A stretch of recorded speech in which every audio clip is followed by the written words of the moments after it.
Boa tarde a todos. Vamos estudar nessa lição. Mas essa lição, ela já de início, ela já começa com uma exclamação, né? Com uma energia. Senhor, Senhor. Nem todos que falarem assim entrarão no reino do céu. Nem todos. Ou seja, alguns entrarão, apesar de falar Senhor, Senhor. No primeiro momento, a gente para e pensa assim, olha, nós profetizamos em seu nome. Senhor, Senhor. O que a gente começa? A gente vai entender de onde é que essa história vai sair. Mas primeiro a gente pensa, olha, nós não profetizamos em seu nome, não expulsamos os demônios em teu nome, não fizemos vários milagres em teu nome? E mesmo assim eu vou dizer, afastai-vos de mim. É um contrassenso. Né? A gente pode pensar assim, poxa, mas aquela criatura ali estava trabalhando para Jesus, em nome de Jesus. Por que vai ser afastado? Primeiramente, a gente vai lembrar que Jesus, a essa época, se reportava principalmente aos fariseus, né? Aquele grupo que valorizava excessivamente o exterior, as atitudes exteriores. Então, isso que nós vemos hoje com algumas criaturas que vivem da aparência, isso sempre existiu. Isso é do ser humano. Vive de aparência. Alguns enganam, outros não. E a gente começa a perceber o que vai além das aparências. A gente já não se deixa levar mais por tudo que a pessoa fala.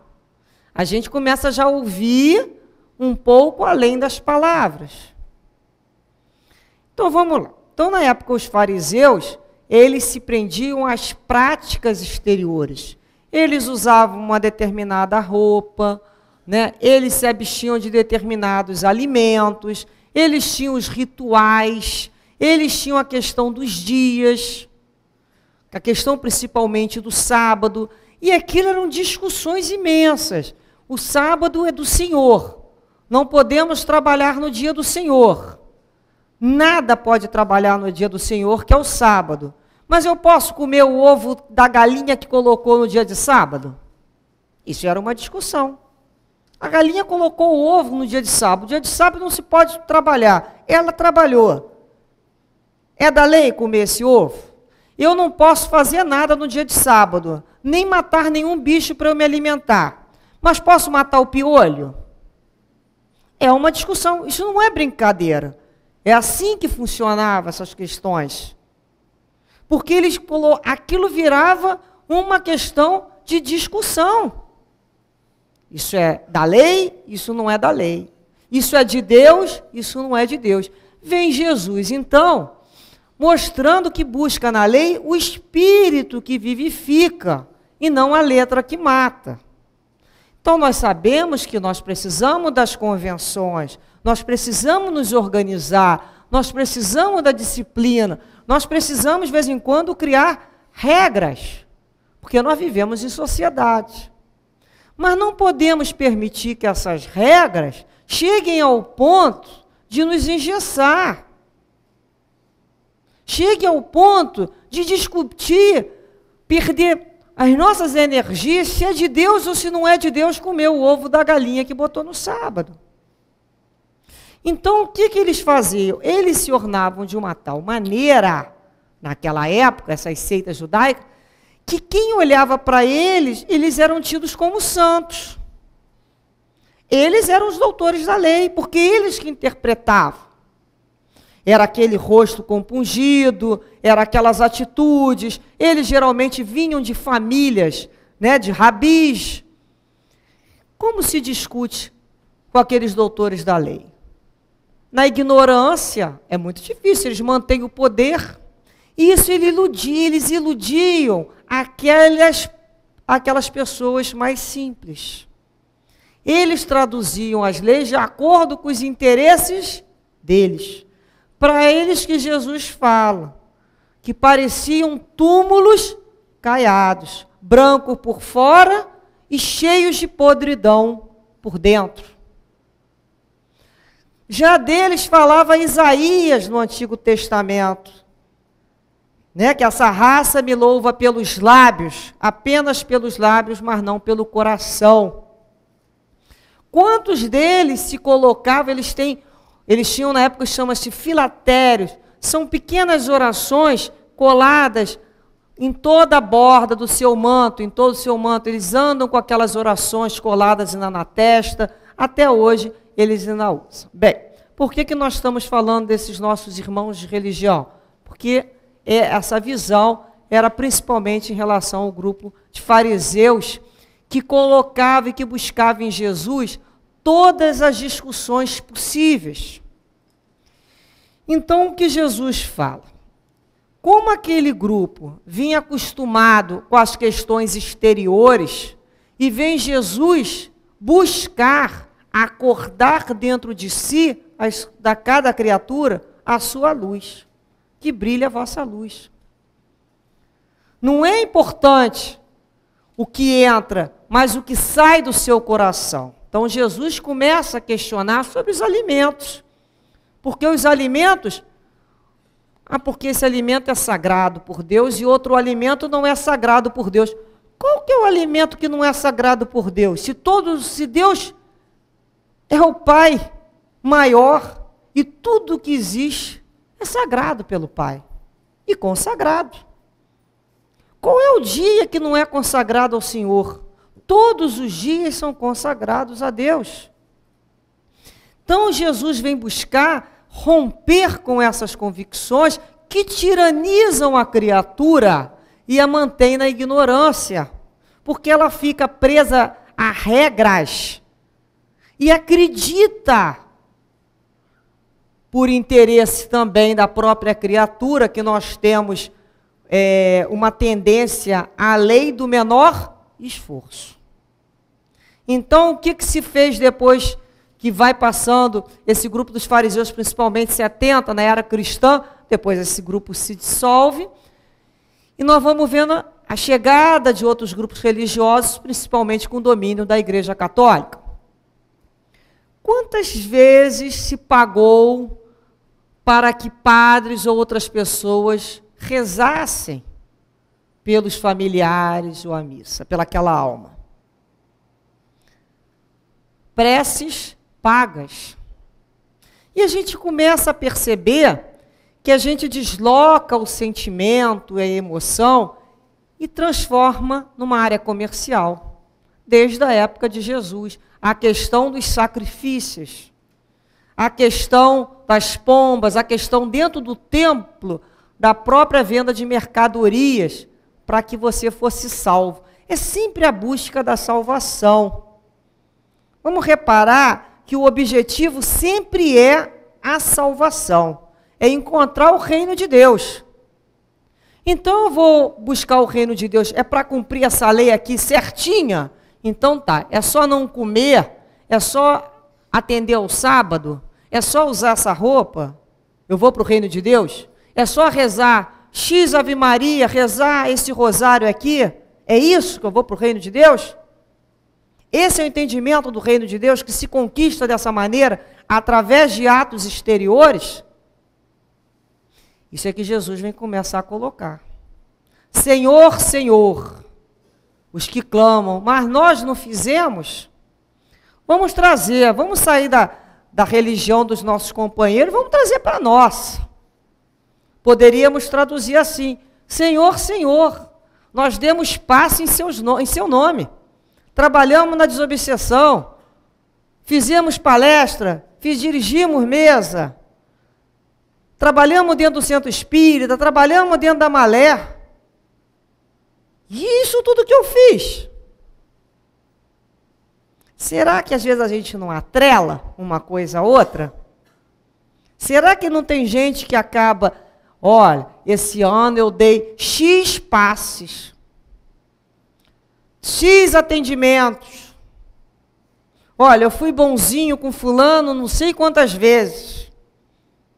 Então é quando a gente começa a perceber que ainda não é ainda não conseguiu, apesar de tantos esforços, a credencial para o reino de Deus. Ué, por que que não?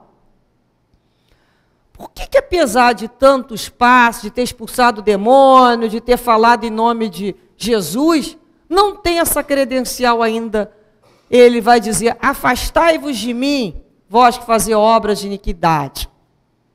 Ele poderia dizer, vós que desmentis através dos seus próprios atos as vossas palavras. Porque o plano espiritual, ele não é como a gente que se atém à aparência. Nós podemos sim nos enganar. Fulano está ali sempre. Fulano fala aquelas palavras bonitas. Fulano está sempre... eu não tenho mediunidade suficiente para saber da vida do companheiro, o que vai no coração dele. E nem quero. Já bastam os meus problemas muito mais entrar no coração dos outros para saber o que vai dentro do coração de cada um. Eu não tenho esse interesse. Mas a espiritualidade sabe o que vai no coração daquela criatura. Então, a gente começa a pensar assim, para que serve o trabalho? O trabalho é útil? É. O trabalho mediúnico, o trabalho religioso, ele é louvável, ele vai ser levado em consideração. Porque o trabalho, primeiro que o trabalho junto a uma equipe de trabalhadores do plano espiritual. Você traz para você a proximidade dessas vibrações, desses amigos, dessa proteção mesmo. Segundo, que tira você do seu próprio umbigo, das suas próprias questões. Você começa a aprender a olhar o outro, começa a desenvolver em você a empatia, se colocar no lugar do outro e sensibilizar o seu coração. Às vezes você fala assim, mas que eu vou trabalhar? Eu não tenho meu coração ainda para isso não. Mas se não for pelo trabalho, essas emoções é que vão fazer com que esse coração que a gente quer falar como órgão de sentimento, vão ser trabalhados. Vão ser despertadas emoções que poderiam ficar ali adormecidas. Então o trabalho tem sim essa possibilidade de despertar emoções, sentimento de compaixão, de fraternidade, solidariedade. Mas o equilíbrio não vai vir pelo trabalho. O equilíbrio vem pelo amor, pelo sentimento que é colocado em qualquer trabalho que você faça. Não só o trabalho religioso. Qualquer trabalho, qualquer doação que você faça em nome do outro. Então, na realidade, não é pela quantidade de preces, pelo número de palavras, não é pela comida, não é pelos passes. É como se falasse assim, e você se alimentou de quê antes de dividir esse alimento com o outro? Porque vamos pensar bem. O que a gente divide com o outro quando dá um passe? Os nossos fluidos. Quando a gente serve uma água para alguém, o que a gente adiciona ali? Às vezes eu já vi uma pessoa falando assim, poxa, mas eu só vou encher os copinhos de água, só isso? A pessoa não sabe a possibilidade que ela tem ali, né? De botar o copinho d'água e falar assim, meu Deus, beneficie essa água, vincule essa água aos meus melhores sentimentos, minhas melhores emoções, para quem possa beber, se sinta melhor, se sinta em harmonia. Você joga o teu pensamento naquilo que você está fazendo. Da mesma forma, a comida em casa. Mas eu sou só uma dona de casa. Olha o pensamento que você está vinculando naquele alimento ou junto com seus familiares. Então, a gente tem muito hábito de desprezar as nossas funções na vida. Aonde Deus nos colocou. Deus nos colocou no lugar certo, na hora certa, para aquela situação certa. Então, é quando a gente começa a pensar assim, então não basta eu ler todos os livros da doutrina espírita, dar passe em todos os horários, atender todo mundo, trabalhar na desobsessão sem parar. Aí a gente vai lembrar de quem? Lá de Paulo, quando ele falando, mesmo que eu fale todas as línguas dos homens e a língua dos anjos, se eu não tiver amor, eu sou somente um símbolo que retina, uma caixa ruidosa. Mais uma vez, o trabalho é levado em consideração? É. Mas se não tiver o sentimento, um pouco de si, nada vale. Nesse sentido que Paulo quer dizer. Se eu não tiver caridade, mesmo que tenha toda a fé do mundo de transportar montanhas, se eu não tiver a caridade, eu nada sou. Então, a gente começa a pensar assim, é importante que eu trabalhe, já é um movimento de iniciar o burilamento do meu espírito, ainda tão endurecido com as emoções? É. Já me faz olhar o outro, já me faz sair de casa em busca de um objetivo nobre, já faz eu estudar, modificando padrões de pensamentos que eu tinha, que eu venho trazendo de tantas reencarnações, me libertando de antigos clichês mentais, de alguma maneira doutrinando meus companheiros espirituais, que muitas vezes me acompanham no erro, lógico, eles vão estudando juntos, eles vão também vendo a vida de uma outra maneira. Por quê? Por que a gente reencarna? Para modificar padrão. A gente vence padrões antigos e substitui por novos padrões. Que padrão é esse que nós viemos aqui buscar? O padrão do Cristo. Então nós temos que ver o que Jesus falou. É o padrão de Jesus. E pelo padrão de Jesus ele quer dizer a pena. Essas aparências não garantem nada. Se vocês não aprenderem a realmente amar. Então, é como se ele dissesse, olha, caminhem por aqui. Vençam esses atos exteriores, das contemplações, das discussões estéreis, que não levam a lugar nenhum. Que como se discute religião? Se discute mesmo, às vezes, o sexo dos anjos. Porque são, no sentido que discussões que não levam a nada. Vamos colocar a emoção. É quando a gente começa a parar para ler, para se iluminar, para sentir, para reconhecer aquele conhecimento em nossa vida. Porque muitas vezes a gente pega um livro e fala assim, ó, essa página aqui, ó, é para fulano.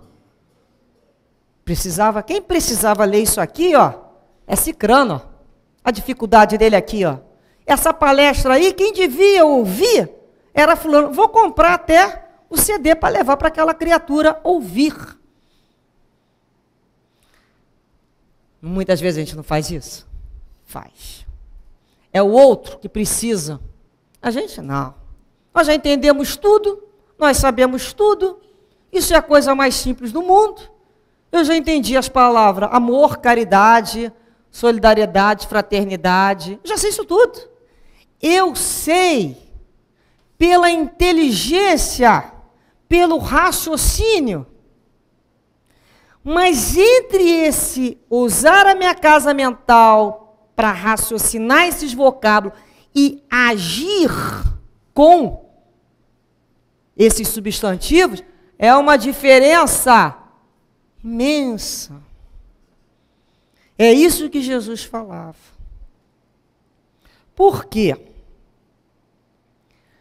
No livro Voltei, né, de Irmão Jacó, psicografado pelo Chico, esse companheiro espírita, ele trabalhou assiduamente na doutrina espírita. Foi um trabalhador, foi muito respeitado nas suas tarefas. E quando ele desencarnou, você vê que ele tinha qualidade, porque ele foi recepcionado por Bezerra de Menezes. Não é qualquer um que é recepcionado do outro lado pelo doutor Bezerra, não. Né? Então, ele se coloca lá no livro, lá embaixo, mas a gente sabe que o mérito que ele teve das tarefas. E quando ele desencarnou, que ele estava lá num lugar, andando com o doutor Bezerra, ele trabalhava numa casa espírita que ele fazia muito tempo doutrinação com esses espíritos obsessores, esses espíritos com dificuldade. Você sabe o que o espírito falou quando viu ele? Falou assim, ah lá o Jacó, cadê a luz dele agora? Usou a expressão, que a luz dele? Olha só, gente, cadê a luz dele? Por quê? Ué, não era ele que doutrinava? Não era ele que vivia na casa espírita? Não era tesoureiro? Não foi ele que foi da febre? Ué, cadê a sua luz? Ele se envergonhou. Ele quis fugir daquela situação.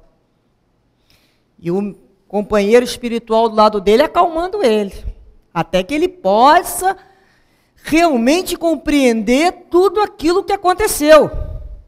Cadê a minha luz, Senhor? Ele, vamos substituir. Senhor, Senhor, eu trabalhei esses anos todos. Ele foi um trabalhador incansável. Mas ele explica. Ele deu a luz para o outro e esqueceu de acender a sua própria luz. Olha como isso é interessante de ser observado na nossa vida. Você dá a luz para o outro e esquece de acender a sua. É quando a gente fala, ó, essa página é para fulano. Eu não sei nem por que eu vim assistir essa reunião, não tem nada com isso. Só que quem tinha que estar aqui era fulano, não, era a gente mesmo. Porque quem tinha que estar falando desse assunto sou eu. Não é porque eu sei, não. É porque eu preciso aprender. Porque os primeiros ouvidos aqui que ouvem são os meus. Como eu vou chegar na espiritualidade dizendo que eu não sabia nem da história do Jacó? Não posso falar isso. O que eu vou alegar? O que nós vamos alegar? Desconhecimento não é. Porque às vezes a gente vive a atividade. Atividade, a gente faz atividade, a gente pega atividade, pega estudo, vai pegando. Para a gente não olhar lá dentro. Porque vai ter que ter um processo de se olhar, comparar esse estudo de Jesus e falar assim, o que me faz melhor a religião? Para que eu busquei uma religião? Qual o objetivo? Cada um tem o seu. Você já buscou religião? Por que você buscou? Por que você está aqui? Por que vocês estão aqui? Uns vão falar, eu vim porque eu tenho um problema de saúde. Eu vim porque na minha família tem o seguinte, cada um tem a sua motivação, que a gente chama motivo inicial. Mas não significa que esse motivo inicial continue e perdure. Ele é substituído. Eu vim para cá por esse motivo, mas hoje aqui continuo por outro motivo. Vocês percebem que a gente substitui até o motivo? As afinidades? Então é quando a gente começa a pensar assim, essa luz, esse alimento que Jesus nos traz, é para que nós possamos sim, com o conhecimento, dividir com o outro. Mas não para passar para o outro como se nós não precisássemos desse alimento. Somos o trabalhador, Paulo de Tarso fala, o trabalhador é o primeiro a utilizar do fruto do seu próprio trabalho. Nós somos os primeiros a poder utilizar desse manancial. Mas muitas vezes nós queremos evitar o contato com as nossas fragilidades, com as nossas deficiências. Então a gente não quer olhar para dentro da gente. Aí a gente passa e projeta no outro. O outro precisa, o outro tem problema. Não, somos nós mesmos. O outro é assunto de Deus e do mentor espiritual dele. A maior responsabilidade que eu tenho nessa encarnação não é dar luz para o outro, não. É dar luz para mim mesmo. É o maior objetivo da reencarnação. Não é dar luz para filho, não é dar luz para marido, nem para irmã, nem para vizinho que está perturbando, não. É eu me iluminar com esse conhecimento, é eu me harmonizar, é eu encontrar equilíbrio, é eu entender o que eu venho buscar numa religião. Quando eu falo de Jesus, o que eu quero? Eu me tornei melhor? Eu estou mudando? Esses ensinamentos, essas compreensões me fazem rever meus próprios passos e modificar o meu procedimento? Cada um que tem que pensar.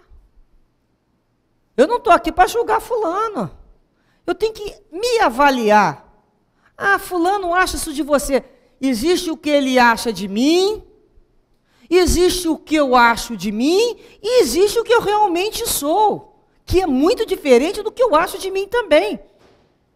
Porque o que eu acho ainda está sendo enganado pelo jogo da ilusão da vida.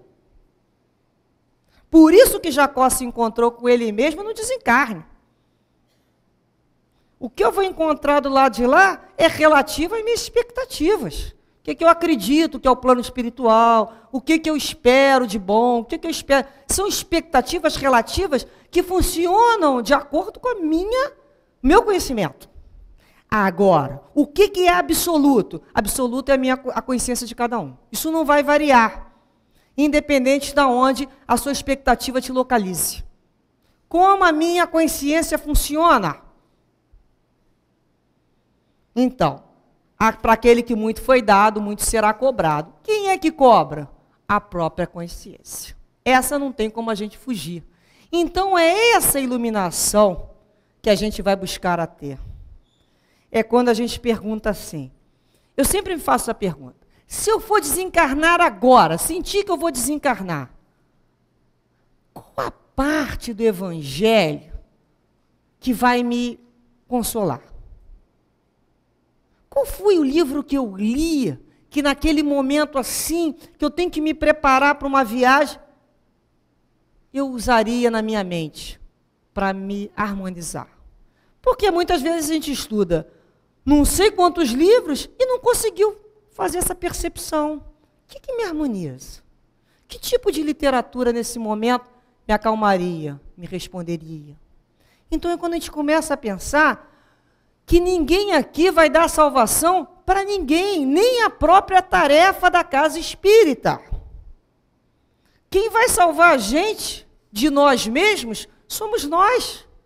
É a nossa própria consciência.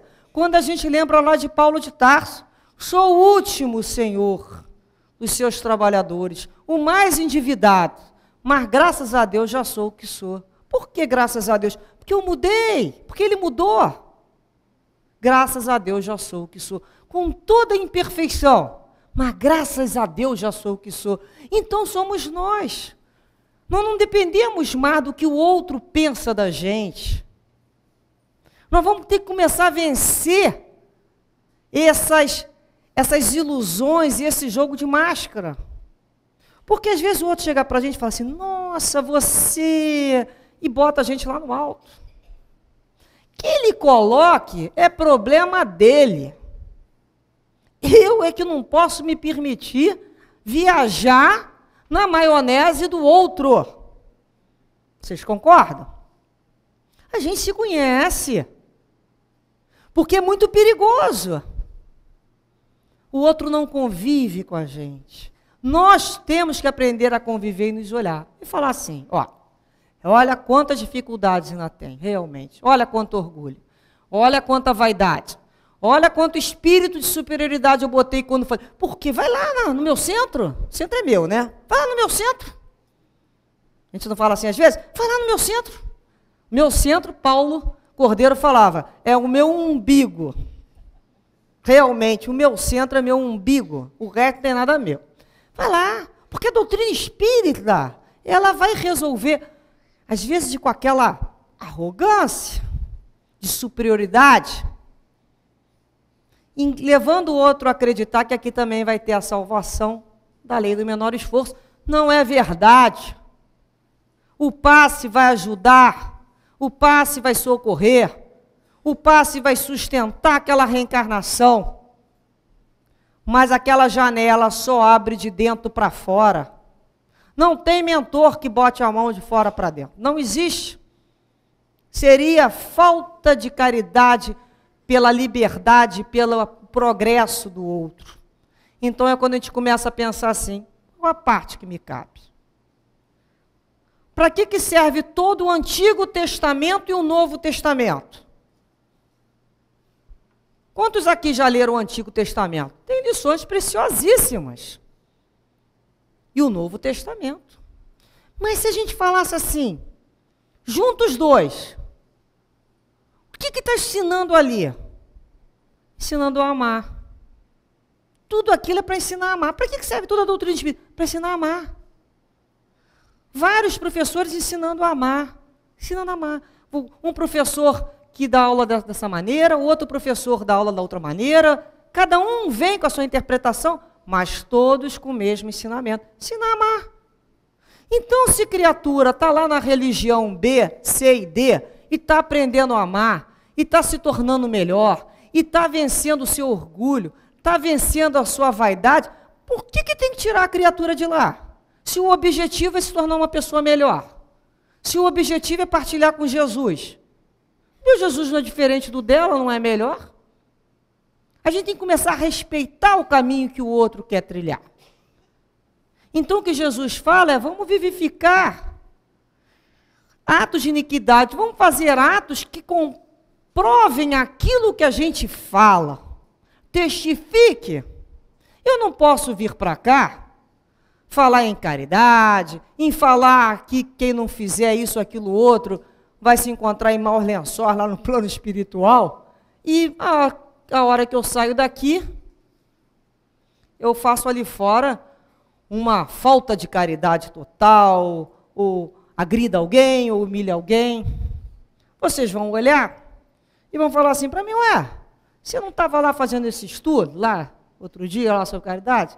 Eu costumo dizer que eu não tenho nem moral para fazer esses estudos, mas, mesmo assim, a gente aqui representa, aí, de alguma maneira, a casa. E tem gente que responderia assim, olha, faça o que eu falo, mas não faz o que eu faço, não é isso? Aqui não vale isso. Mas não vale isso, não é para mim não, nem para ela, é para todos nós que estamos ouvindo. Isso acabou. Nós temos é que fazer. Então, como Leon Denis fala, não basta orar, não basta crer, é preciso vivenciar a fé. É preciso colocar em prática, porque nós somos espírito que já viemos de muitas reencarnações por várias fileiras religiosas. Já andamos em vários grupos religiosos, certamente, mas ficamos presos a atos exteriores como garantias de salvação. E quando se chega do outro lado, descobre que não vai ter essa salvação. Não vai dar essa carteirada. 30 anos sendo espírita, pior ainda, né? É pior, porque quanto mais você sabe, mais você vai ser cobrado. Aí a pessoa fala assim, então não quero estudar mais. Bem, então você vai ficar com a ignorância. Tem coisa pior do que a ignorância? Não. Se você conhece, você ganha a responsabilidade. E se você não sabe, você fica preso da ignorância. E quem é preso da ignorância vira massa de manobra daquele que sabe. Então não tem jeito, vamos ter que assumir responsabilidade por aquilo que conhecemos e passemos a olhar para dentro de nós e falar assim, pô, meu Deus, olha como é que essa passagem é importante para mim, olha como eu não acredito nesse ato exterior, olha como é que está faltando eu botar um pouquinho mais de mim nesse fluido aqui, olha como é que eu tenho que pedir a Deus na hora do passo para potencializar meu sentimento, para dar tudo mesmo e dividir com essa criatura, me imaginar o Senhor abraçando a gente, Senhor, oferecer. Então eu não preciso fazer aquilo de uma forma técnica. Eu tenho a técnica, mas junto à técnica eu tenho o quê? O sentimento maior. Por isso é que muitas casas espíritas e trabalhadores desistem, porque entrou no automatismo. A criatura vai lá e dá passa, vai, e vai embora. ela, na realidade, nada mais fez do que cumprir um compromisso social que ela criou para ela mesma. Mais uma vez, entrou numa religião que proporcionaria a ela uma nova ideia, um novo sentimento, mas se prendeu à prática exterior.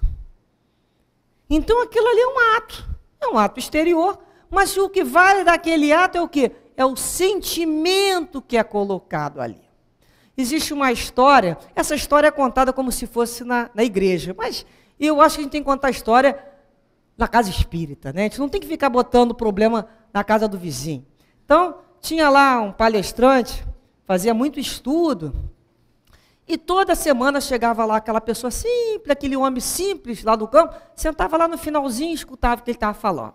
Simples demais, às vezes parecia até que estava dando uma cochilada, e o palestrante falava, estudava e replicava. Bem, os anos passaram, eles se encontraram no plano espiritual. O palestrante tadinho, murcho, com o perispírito dele opaco, quase materializado ainda, e o senhor, que tinha uma admiração por ele tão grande, porque cria uma admiração, né? Nossa, como ele sabe, como ele entende, olha como ele fala bem. Você cria uma expectativa em relação ao outro. E o senhor virou para ele e falou assim, o que houve contigo? Ele, pois é, eu falei tanto, eu dei não sei quantos passos, eu trabalhava lá naquele centro, e eu fiz, vê como é que eu estou. Aí daqui a pouco o palestrante acabou de falar, olhou para ele, e ele estava cheio de luz, ele estava bonito. Aí o palestrante falou, e você? O que você fez? Aí ele falou, enquanto o senhor falava, o senhor sabe que eu fazia tudo aquilo que o senhor falava. Eu fazia aquilo que o senhor falava. Olha só, eu fazia aquilo que o senhor falava. Ou seja, o outro ensinou. E o outro foi. Então, a Bíblia, o Antigo Testamento e o Novo Testamento, e todo o Pentateuco da doutrina espírita, está ensinando. Todos vão? Não. Não vão. Então, é quando a gente comecei a me lembrar de uma história aqui também muito interessante, de um grupo de iniciados, né? E que eles falavam assim para o mestre, meu mestre, por que aqui nesse grupo, muitos que vêm assistir a sua aula, né, de melhoria espiritual, uns ficam bons, mudam, tem uma verdadeira transformação moral, mas a maioria continua a mesma coisa, parece que não muda nada. Qual é a diferença? É um questionamento que a gente pode trazer. Quantos de nós estudamos, lemos e ouvimos? Por que uns fazem uma modificação no seu comportamento, radical, muitas vezes, e a gente não percebe a força que aquela criatura está tendo para vencer as suas imperfeições, que tem que ter força, não tem?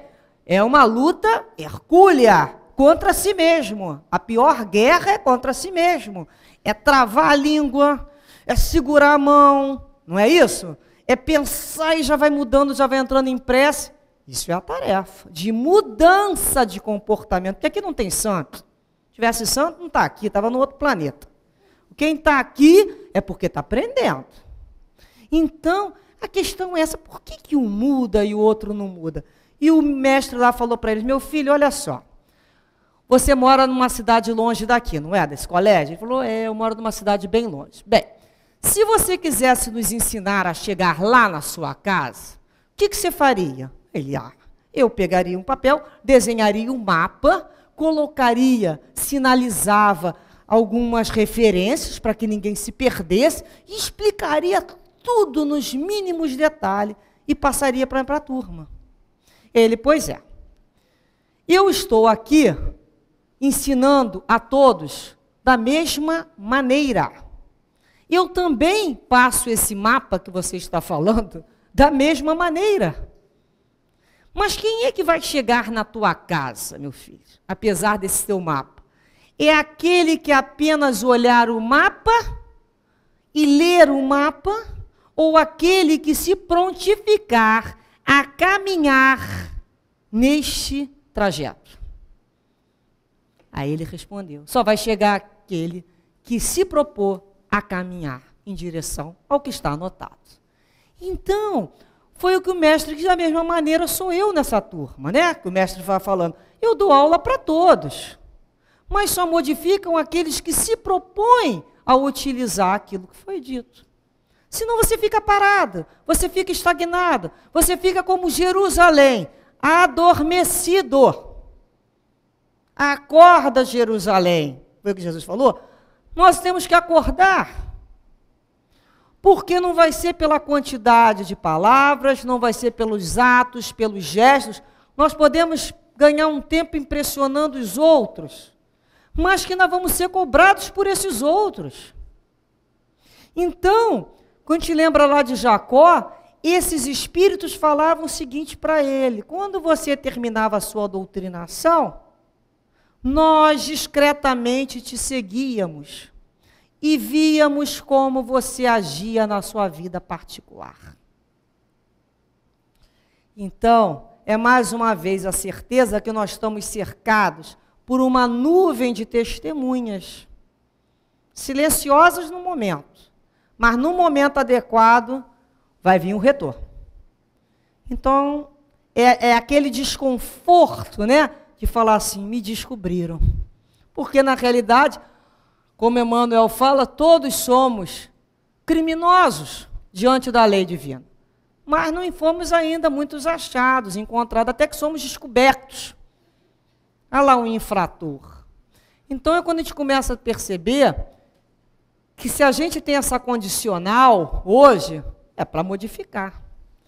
E Jesus continua nessa passagem de Mateus, ele fala, todo aquele que ouve as palavras que digo e as pratica, será comparado a um homem sábio que construiu sua casa sobre a rocha.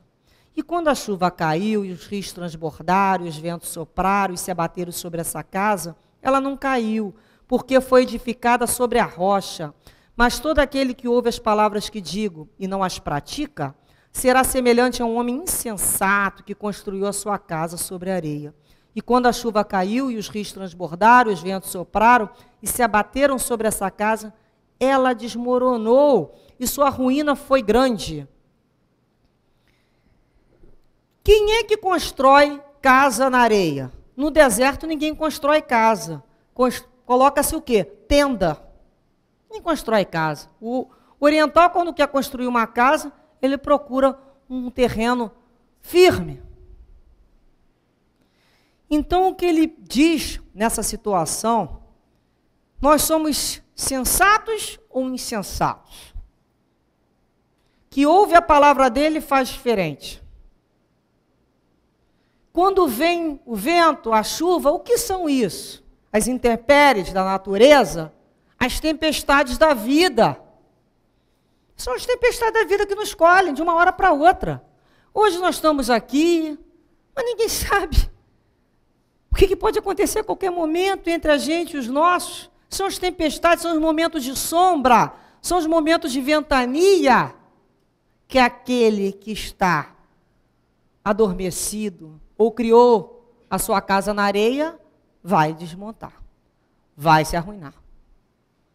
Quem é a rocha? A rocha é o Cristo. É Deus. É quando eu construo as minhas expectativas no Cristo. Ele sim jamais irá me magoar. Puxa, mas a Maristela fazia lá o estudo e eu tive tanta decepção com ela. Teve porque quis. Eu não sou ninguém para colocar expectativa em mim. Não é assim? Quem que sou eu para alguém botar expectativa em mim? Sou tão imperfeita e muito má do que muita gente. Por que essa expectativa que se cria? Ou então, eu me desiludi. Eu fui para a casa espírita e vi uma determinada atitude. Ou fui maltratado ali na frente. Ou quem me recebeu não me recebeu bem. Ou a pessoa...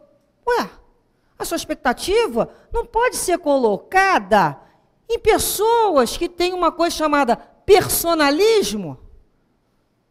A nossa expectativa com essa casa é com a espiritualidade dessa casa. O que nos mantém aqui é essa espiritualidade. Nós todos aqui, ó, daqui a 15, 20 anos, não tem mais significado nenhum. Já fomos substituídos. Então ninguém vem aqui por causa do palestrante ou por causa do médico, nada disso.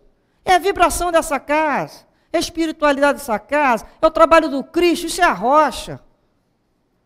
É isso que a gente tem que entender para parar de ficar se decepcionando e não ter perseverança na sua vida religiosa. Porque o outro é criatura humana. Se ele é humano, ele é falível. E nós temos que vibrar para que ele resista. Então é quando a gente pensa assim, as tempestades vão vir? Vão vir.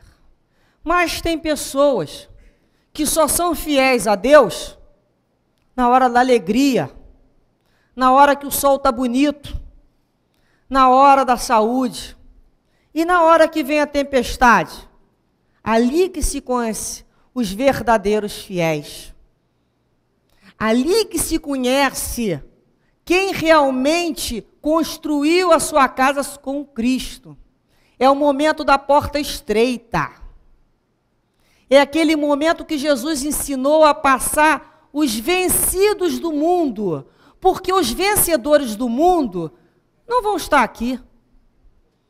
Eles não têm dor, não estão com problema, não sentem sensibilidade. Quem está aqui são os vencidos, geralmente. Aqueles que estão magoados com a vida, sentem o peso das angústias, das cobranças, das dificuldades financeiras, das dificuldades físicas, das dificuldades morais. E Jesus vem ensinar a nós passarmos por essa porta estreita. Que é quando a gente tem fé e fala, Pai, vai ser feita a sua vontade, mesmo que contrarie a minha. Claro, porque a minha vontade ainda é uma vontade particular. Eu só tenho uma visão do meu interesse. Eu não vejo o espírito como todo. Então é quando a gente fala assim, Pai, vai ser feita a tua vontade. Realmente, Senhor, a tempestade está me jogando para um lado, está me jogando para o outro, mas eu não vou cair, Senhor. Eu confio, acima de tudo, em Deus e também na minha consciência, porque nesse momento de prova, eu estou vivenciando como um aluno que deu o seu melhor. Senhor, aqui, ó, está na hora da prova, eu estudei e aprendi que nessa hora é a hora de entrar em prece, é a hora de buscar a presença dos bons guias espirituais, é a hora de me ligar ao teu coração, Senhor. Como um aluno aplicado, eu me entrego. Ah, mas aconteceu diferente, não foi a vitória, porque a vitória que as pessoas esperam em Deus, em muitas religiões, é você estar lá com um carro novo, é você estar lá com a tua casa nova, aqui a vitória do imóvel, a vitória do meu filho, a vitória... Isso é vitória do mundo. Isso é vitória do mundo. A vitória é passar pela prova que você te cabe passar como aprendizado. Não é porque isso acontece comigo, é para que isso está acontecendo comigo. Para quê, Senhor? O que eu tenho que aprender com essa lição? Olha como isso aqui está me fazendo pensar sobre a questão do outro. Olha como é que essa coisa está acontecendo na minha vida para eu ver essa família ou meu corpo físico. Olha os cuidados para a gente mudar. Porque muitas vezes o maior mestre da nossa vida é a dor. Foi necessitado. Nós pedimos, a maioria das vezes, um tipo de mestre dessa maneira, porque nós somos alunos, às vezes, adormecidos. Então vem a dor para nos acordar e falar assim, o que está acontecendo? Por quê? Para quê? E a gente começa a mudar o comportamento para aquela dor, para que aquela causa desapareça. É quando a gente começa a buscar a causa da nossa dor. Então não é mais somente o passe, somente vir a casa. É quando a gente começa a buscar, Senhor, eu quero mudar. Eu quero utilizar essa lição para minha movimentação interna. Eu quero usar essa luz para mim. E que depois ela irradie para todos que se aproximarem de mim. Mas entendendo que eu tenho que vivenciar cada passagem dessa. É quando a gente busca o processo não mais de projeção do outro, e sim de introspecção. Clarear essa casa, iluminar essa casa interna, se observar. Retirar aquela quinquilharia de mágoas, de ciúmes, de invejas. Substituir ideias de preconceitos vencidos pelo sentimento de fraternidade, solidariedade, de compaixão, de mais empatia. É entender que o outro, assim como eu, sofre, tem dificuldade, tem problema na relação e precisa ser lapidado como eu. As nossas personalidades ainda tão agressivas, mas todos nós que choramos, que sofremos nesse processo de renascer como um homem novo, porque dói se ver como realmente se é. Dói ter que se modificar. Dói. Mas todos nós que choramos nessa dor, bem-aventurados somos. Bem-aventurados todos vós que estão sofrendo, que estão aflitos, porque serão consolados. Que dessa maneira, então, terminemos o nosso estudo com a disposição real de buscarmos a luz para nos iluminar, nos transformar, sem agressão, sem correria, mas com consciência, com respeito por si mesmo, com amor, com ternura e com a esperança da certeza que Jesus nos conduzirá dessa maneira ao nosso Pai, ao nosso Deus. Graças a Deus.